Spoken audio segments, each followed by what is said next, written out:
Hello friends, నమస్తే. Welcome back to our channel. నేను మీ వాణి. అందరూ ఎలా ఉన్నారు? బాగున్నారా?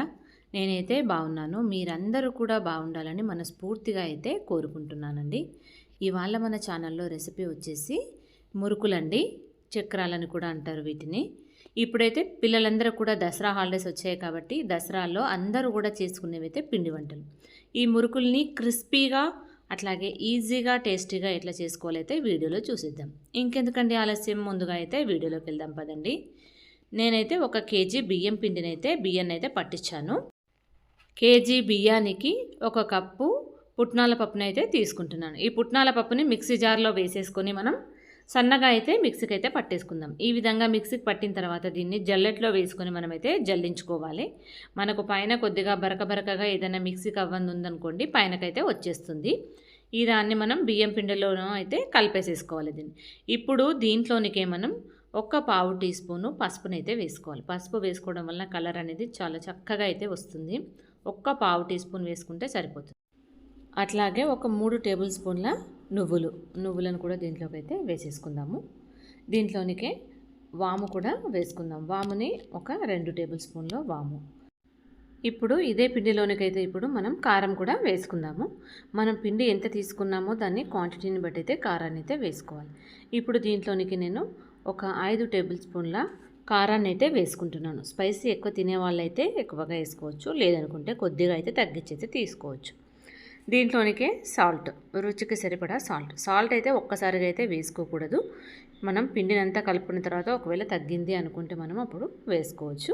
నేను 2 టేబుల్ స్పూన్ల సాల్ట్ వేసాను. అట్లాగే 1/2 టీ స్పూను అల్లము. ఇప్పుడు స్టవ్ పైనకైతే చిన్న గిన్నెని అయితే పెట్టేసుకుందాం. దీంట్లోనికి 2 టేబుల్ స్పూన్ల ఆయిల్ అయితే వేసుకుందాం. ఆయిల్ని మనము కొద్దిగా అయితే వేడి చేసుకోవాలి. ఆయిల్ కొద్దిగా హీట్ ఎక్కనివ్వాలి. ఇప్పుడు దీంట్లోనికే 1/2 టీ స్పూన్ జీలకర్రను కూడా వేసేసుకుందాము.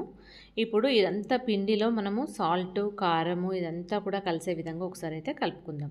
నేనైతే ఈ కేజీ పిండి పట్టించినప్పుడు కేజీ పిండికి ఈ చిన్న కప్పుతోనైతే 1 కప్పు మినప్పప్పును కూడా దీంట్లో వేసి పట్టించాను. మినప్పప్పును దాంట్లో బియ్యంతో సహా వేసి మనం మిల్లుకు పట్టేయడం వల్ల మనకు చాలా క్రిస్పీగా అయితే వస్తాయి. ఇక పిండిని అంతా కూడా మనం ఒకసారి ఈ విధంగా కలిపేసుకున్న తర్వాత దీంట్లోనికి నూనెను కొద్దిగా వేడి చేసుకున్నాం కదా, వేడి చేసుకున్న ఆ కొద్ది నూనెని మనం పిండిలో ఈ విధంగా వేసుకోవాలి. చూస్తున్నారు కదా, పిండిలో వేసుకోవడం వలన మనకు ఆ వేడి ఆయిల్ వేసుకుంటున్నాం కాబట్టి మనకు కొంచెం నురగలాగా అయితే వస్తుంది. ఇదంతా కూడా మనం కొద్దిగా వేడిగా ఉంటుంది కాబట్టి స్పూన్తోనైతే ఇట్లా కలిపేసుకుందాము. అది కొద్దిగా చల్లారిన తర్వాత మనం మొత్తం అంతా కూడా కలిసే విధంగా పిండికి ఆయిల్ అంతా కూడా పట్టే విధంగా అయితే ఈ విధంగా నేను ఇప్పుడు చూపిస్తున్నాను చూడండి, ఇట్లా అయితే కలుపుకోవాలి. ఇప్పుడు ఈ పిండి అంతా కూడా మనం చక్కగా కలిపేసుకున్నాం కదా. ఇప్పుడు దీంట్లోనికి వాటర్ వేసుకోవాలి. నేనైతే ఈ కేజీ పిండికి 3 గ్లాసుల వాటర్ని అయితే వేడి చేశాను. వేడి వాటర్ వేసుకోవడం వల్ల మనకు పిండి అయితే చక్కగా కలుస్తుంది. అట్లాగే మనకి చాలా క్రిస్పీగా అయితే వస్తాయి. చల్ల వాటర్ వేసుకోకుండా వేడి వాటర్ ఈ విధంగా వేసుకుంటూ మనం కలుపుకోవాలి. వాటర్ను కూడా ఒక్కసారిగా అయితే వేసుకోకూడదు. కొద్దిగా వాటర్ వేసుకుంటూ అయితే మనం మిక్స్ చేసుకోవాలి. వాటర్ ఒక్కసారి వేసుకుంటే మనకు పిండి పలచగా అవుతుంది కాబట్టి చూసుకొని కలుపుకుంటూ అయితే వేసుకోవాలి. ఈ పిండి అయితే మనకు కొద్దిగా వేడిగా ఉంది. కొద్దిసేపు అయితే మనం చల్లారనిద్దాము. ఇప్పుడు మనం బాండీలోనికి నూనె అయితే తీసుకొని నూనెని అయితే వేడి చేసుకుందాం. మనం ఇక్కడ మురుకుల్ని ప్రిపేర్ చేసుకునే లోపు మనకు నూనె అయితే వేడెక్కుతుంది. ఇక ఇప్పుడు పిండిని మొత్తం ఒక్కసారి కూడా కలుపుకోకుండా కొంచెం మనం ఒక్క వాయికి ఎట్లా తీసుకుంటామో అంత ఒక్కొక్క ముద్దంతా ఇంత అయితే కలుపుకోవాలి. చూసారు కదా, ఇట్లా కలుపుకోవాలి. ఒక్కసారి కలుపుకుంటే మనకు మురుకులు అనేవి సరిగ్గా రావు. ఇక కొంచెం ఇట్లా కలుపుకుంటే అయితే చేసుకోవాలి. కొద్దిగా చల్లని వాటర్ కొద్దిగా పక్కకు పెట్టుకొని ఇప్పుడు నేను చూపిస్తున్నలాగా కొంచెం పిండి ఇట్లా కలిపేసుకొని పక్కనైతే పెట్టేసుకోవాలి. ఇప్పుడు మనం జంతికల గొట్టనైతే తీసుకుందాము. ఈ విధంగా ఈ 3 హోల్స్ ఉన్నాయి కదండి, ఇట్లాంటిది అయితే ఇది తీసుకొని దీంట్లోనికి ఇప్పుడు మనం పిండిని అయితే ఫిల్ చేసేసుకుందాం.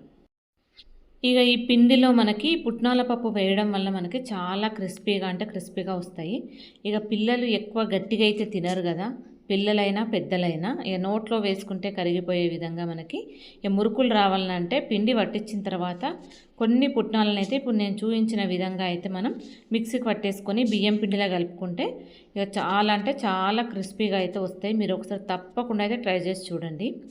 ఇక ఇప్పుడు మనం ఇట్లా ఫిల్ చేసేసుకున్నాం కదా, ఇక ఏవైనా ఇట్లా కవర్లు అయితే తీసుకోవాలి. కవర్లు తీసుకొని కవర్లు అయితే ఇట్లా నేను ఇప్పుడు చూపిస్తున్న విధంగా అయితే వీటిని మనం ఇట్లా ప్రెస్ చేసేసుకోవాలి.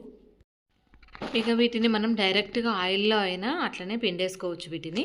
కాకపోతే ఆయిల్ హీట్ అనేది మనకి ఇట్లా అది పిండుతుంటే వస్తుంది కాబట్టి మనం ఇట్లా సైడ్కి అయితే మనం పిండేసుకోవాలి. ఈలోగా మనం ఇవన్నీ ఇట్లా ప్రిపేర్ చేసుకునే లోపు మనకు అక్కడ ఆయిల్ అయితే హీట్ ఎక్కుతుంది. ఇక మనకి ఇవి జంతికలు చేయడానికి 2-3 అవసరం లేదు. ఒక్కళ్ళు ఉన్నా కానీ ఈజీగా అయితే చేసుకోవచ్చు. ఇట్లా కవర్లల్లో వేసుకొని చేసుకుంటే ఒక్కలైనా ఈజీగా అయితే చేసేసుకోవచ్చండి. ఇక ఇప్పుడు నేను చూపిస్తున్న విధంగా ఇట్లా ఏవన్నా ప్లాస్టిక్ కవర్లు అయితే ఇవి డిమార్ట్ కవర్లు ఉంటాయి కదా, అవైతే తీసుకొని దాంట్లో అయితే ఈ విధంగా మొత్తం అన్నీ కూడా ఒక 7-8 వాయిలకు అయ్యేటట్టు అట్లా పిండేసేసుకొని పక్కనైతే పెట్టేసేసుకుంటున్నాను అట్లా. ఇప్పుడు మనం జంతికలన్నింటిని అయితే అక్కడ పక్కన పిండేసుకొని రెడీ పెట్టేసుకున్నాం కదా. ఇప్పుడు ఆయిల్ అయితే కొద్దిగా మనకు హీట్ ఎక్కింది. ఆయిల్ చాలా హీట్ ఎక్కిన తర్వాత మాత్రమే వీటిని వేసుకోవాలి, లేదంటే మనకు అవి సరిగ్గా కాగవండి. ఇప్పుడు వాటిని ఈజీగా అయితే మనం చేత్తోనైతే ఇప్పుడు నేను చూస్తున్న విధంగా ఇట్లా తీసుకొని మనం ఆయిల్లో అయితే వేసేసుకోవచ్చు. చూసారు కదా, మనకు హీట్ అనేది చేయికి తగలకుండా మనం పక్కన వేసేసుకొని ఇట్లా అయితే వేసుకోవాలి. మనం ఆయిల్లో వేసిన వెంటనే కూడా వీటిని కదపకూడదు. అవి కొద్దిగా కాగిన తర్వాత మాత్రమే వాటిని మనం టర్న్ చేసుకోవాలి. ఇట్లా మనం సిమ్లో ఉంచుకొని మనం ఫ్రై చేసుకుంటే లోపల కూడా మనకు పచ్చిగా అవ్వకుండా అయితే క్రిస్పీగా అయితే మంచిగా అయితే కాగుతాయి. ఇక ఇవి మంచిగా కాగినాయి అని మనకి ఎట్లా తెలవాలంటే, ఇందాక మనం వాటిని వేసినప్పుడు ఆయిల్లో లోపలికి వెళ్ళిపోయినాయి కదా, అవి కాగిన తర్వాత ఇట్లా చూసారు కదా, ఇట్లా పైనకైతే వస్తుంటాయి. ఇక మురుకులు అయితే మనకి ఇవి వేగిపోయాయండి. చూసారు కదా, మనకు బాండి తీసుకున్న దాన్ని బట్టి, ఆయిల్ తీసుకున్న దాన్ని బట్టి 2 వేసుకోవాలా 3 వేసుకోవాలా అని చూసుకుని అయితే దీంట్లోకి వేసుకోవాలి. అట్లాగే ఇంకా కొన్నింటిని కూడా మనం అట్లాగే వేసేసుకుందాము. ఇప్పుడు నేను చూపించిన విధంగా అయితే పుట్నాల పప్పును ఒకసారి మీరు ట్రై చేసి అయితే చూడండి. అందులో టేస్ట్ అయితే చాలా అంటే చాలా బాగుంటుంది. పిల్లలు కూడా చాలా ఇష్టంగా అయితే తింటారు. మీరు కూడా ఒకసారి తప్పకుండా ట్రై చేసి అయితే చూడండి. నేను చెప్పిన స్టైల్లో చేసినట్లయితే ఏ విధంగా వచ్చింది అనేది అయితే నాకు ఒకసారి కామెంట్ బాక్స్లో కామెంట్ పెట్టండి.